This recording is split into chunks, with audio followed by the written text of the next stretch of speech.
دل نہ کسی کا کبھی دکھا، دکھ نہ کسی کو بھی پہنچا، مل جائے گا دل کو سکون اللہ اللہ کرتا جا۔ حسبی ربی جل اللہ فی قلبی۔ اللہ کے نام سے شروع جو نہایت مہربان رحم والا۔ کھانے پینے سے یا جمع کرنے سے روزہ ٹوٹ جاتا ہے، جبکہ روزہ دار ہونا یاد ہو، اور اگر روزہ دار ہونا یاد نہ رہا اور بھول کر کھا پی لیا یا جمع کر لیا تو روزہ نہیں ٹوٹا۔ حقہ، بیڑی، سگریٹ، سگار پینے سے روزہ ٹوٹ جاتا ہے۔ دانتوں میں کوئی چیز رکی ہوئی تھی، چنے برابر یا اس سے زیادہ تھی، اسے کھا لیا، یا چنے سے کم ہی تھی مگر اس کو منہ سے نکال کر پھر کھا گیا تو روزہ ٹوٹ گیا۔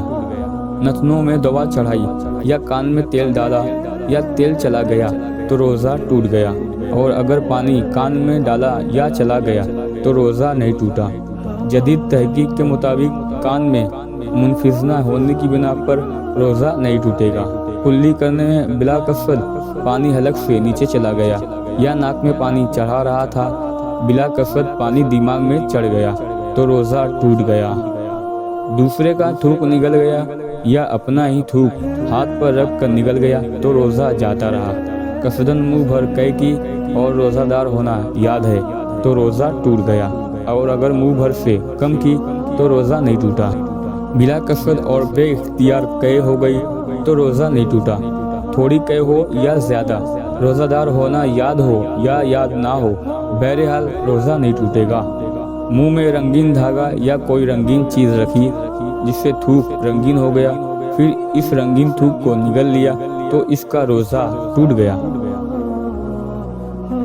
بھول کر کھایا یا پیا یا جمع کر لیا تو روزہ نہیں ٹوٹا۔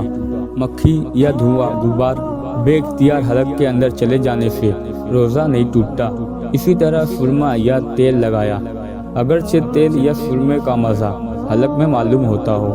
روزہ توڑ ڈالنے کا کفارہ: اگر کسی وجہ سے رمضان کا یا کوئی دوسرا روزہ ٹوٹ گیا تو اس روزے کی قضا لازم ہے، لیکن بلا عذر رمضان کا روزہ قصداً کھا پی کر یا جمع کر کے توڑ ڈالنے سے قضا کے ساتھ کفارہ ادا کرنا بھی واجب ہے۔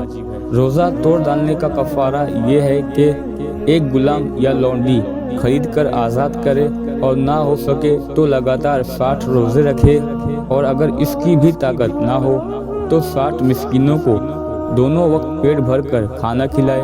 کفارہ میں روزہ رکھنے کی صورت میں لگاتار 60 روزے رکھنا ضروری ہیں۔ اگر درمیان میں ایک دن کا بھی روزہ چھوٹ گیا تو پھر سے 60 روزے رکھنے پڑیں گے۔ کب روزہ چھوڑنے کی اجازت ہے؟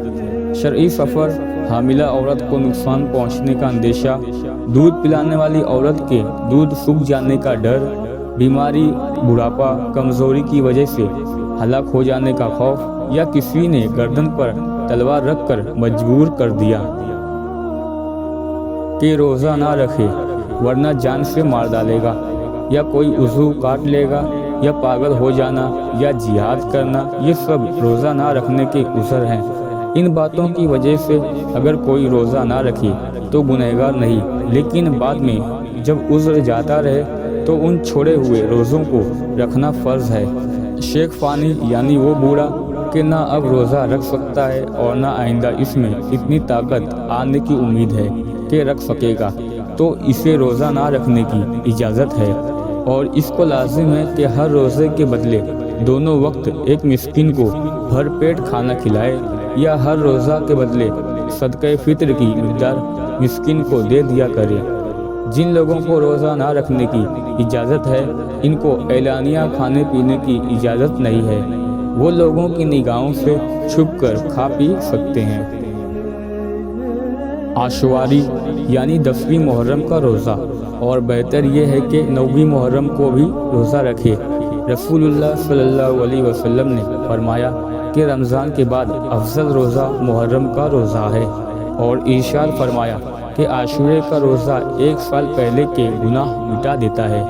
عرفہ یعنی 9ویں ذو الحجہ کا روزہ، حضور اقدس صلی اللہ علیہ وآلہ وسلم نے ارشاد فرمایا کہ عرفہ کا روزہ 1 سال پہلے اور 1 سال بعد کے گناہوں کو مٹا دیتا ہے۔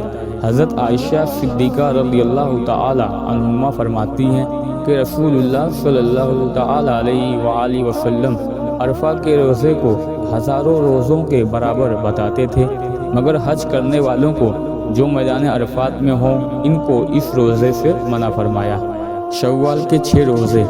رسول اللہ صلی اللہ علیہ وسلم نے فرمایا، جس نے رمضان کے روزے رکھے پھر ان کے بعد 6 دن شوال کے روزے رکھے تو وہ ایسا ہے جس نے ہمیشہ روزہ رکھا۔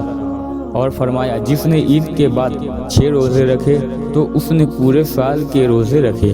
شعبان کا روزہ اور شب برات۔ رسول اللہ صلی اللہ تعالی علیہ وسلم نے فرمایا کہ جب شعبان کی 15ویں رات شب برات آئے تو اس رات میں قیام کرو، یعنی نفل نمازیں پڑھو اور اس دن میں روزہ رکھو کہ اللہ تعالیٰ سورج ڈوبنے کے بعد سے آسمان دنیا پر خاص تجلی فرماتا ہے اور اعلان فرماتا ہے کہ کیا ہے کوئی بخشش کا طلبگار کہ میں اس کو بخش دوں، کیا ہے کوئی روزی طلب کرنے والا کہ میں اسے روزی دوں، کیا ہے کوئی گرفتار ہونے والا کہ میں اس کو رہائی دوں، کیا ہے کوئی ایسا۔ اس قسم کی ندائیں ہوتی رہتی ہیں یہاں تک کہ فجر طلوع ہو جاتی ہے۔ ایام بیس کے روزے، یعنی ہر مہینے کی 13، 14، 15 تاریخوں کے روزے۔ رسول اللہ صلی اللہ علیہ وسلم نے فرمایا کہ ہر مہینے کے 3 روزے ایسے ہیں جیسے ہمیشہ کا روزہ، اور فرمایا کہ جس سے ہو سکے ہر مہینے میں 3 روزے رکھے۔ ہر روزہ اس دن کے گناہ مٹاتا ہے اور وہ شخص گناہوں سے ایسا پاک ہو جاتا ہے جیسے پانی کپڑے کو پاک کر دیتا ہے۔ اعتکاف واجب۔ جیسے کسی نے یہ منت مانی کہ میرا فلاں کام ہو جائے تو میں 1 دن یا 2 دن کا اعتکاف کروں گا اور اس کا کام ہو گیا تو یہ اعتکاف واجب ہے اور اس کا پورا کام کرنا اور اس کو پورا کرنا ضروری ہے۔ یاد رکھو، اعتکاف واجب کے لیے روزہ شرط ہے، بغیر روزے کے اعتکاف واجب صحیح نہیں۔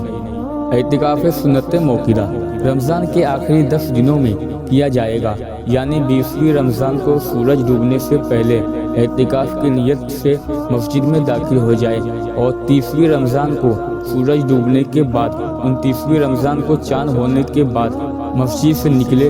یاد رکھو کہ اعتکاف سنت موقدہ کفایہ ہے، یعنی اگر محلے کے سب لوگ چھوڑ دیں تو سب آخرت کے مواخذے میں گرفتار ہوں گے، اور کسی ایک نے بھی اعتکاف کر لیا تو سب آخرت کے مواخذے سے بری ہو جائیں گے۔ اس اعتکاف میں بھی روزہ شرط ہے، مگر وہی رمضان کے روزے کافی ہیں۔ اعتکاف مستحب یہ ہے کہ جب کبھی بھی دن یا رات میں مسجد کے اندر داخل ہو تو اعتکاف کی نیت کرے۔ جتنی دیر تک مسجد میں رہے گا اعتکاف کا ثواب پائے گا۔ نیت میں صرف اتنا دل میں خیال کر لینا اور منہ سے کہہ لینا کافی ہے کہ میں نے خدا کے لیے اعتکاف مستحب کی نیت کی۔ مرد کے لیے ضروری ہے کہ مسجد میں اعتکاف کرے اور عورت اپنے گھر میں اس جگہ اعتکاف کرے گی جو جگہ اس نے نماز پڑھنے کے لیے مقرر کی ہو۔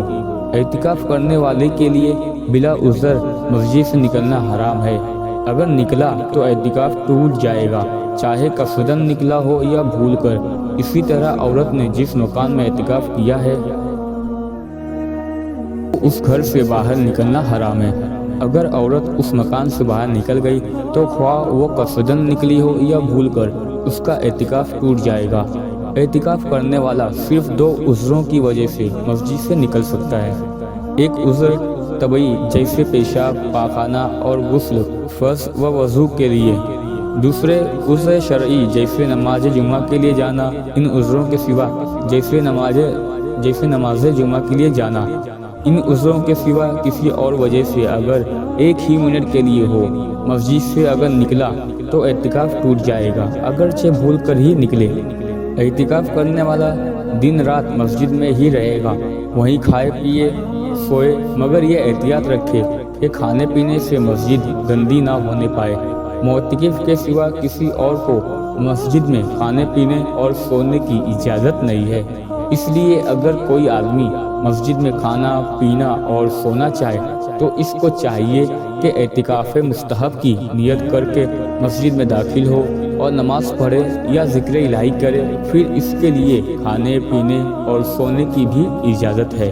اعتکاف کرنے والا بالکل ہی چپ نہ رہے، نہ بہت زیادہ لوگوں سے بات چیت کرے، بلکہ اس کو چاہیے کہ نفل نمازیں پڑھے، تلاوت کرے، علم دین کا درس دے، اولیاء و صالحین کے حالات سنے اور دوسروں کو سنائے، کثرت سے درود شریف پڑھے اور ذکر الہی کرے، اور اکثر باوضو رہے اور دنیا داری کے خیالات سے دل کو پاک صاف رکھے، اور بکثرت رو رو کر گڑ گڑا کر خدا سے دعائیں مانگے۔